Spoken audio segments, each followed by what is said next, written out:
तुझी आई बोलतेय। माझ्या पोटी जन्म घेऊन कालच तू 9 महिने पूर्ण केले।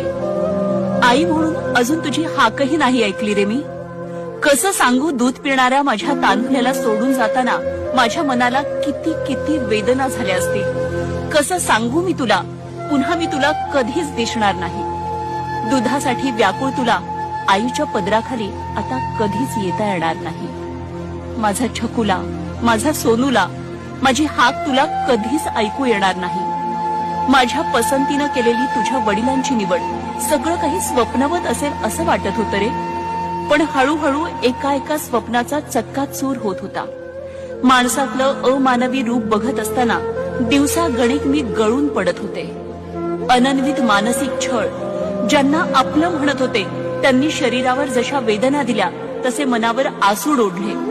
हव्यासाला पुरेशी पडण्यासाठी मी आटोकाट प्रयत्न करत होते, पण तो हव्यास मानवी संपता संपत नव्हता।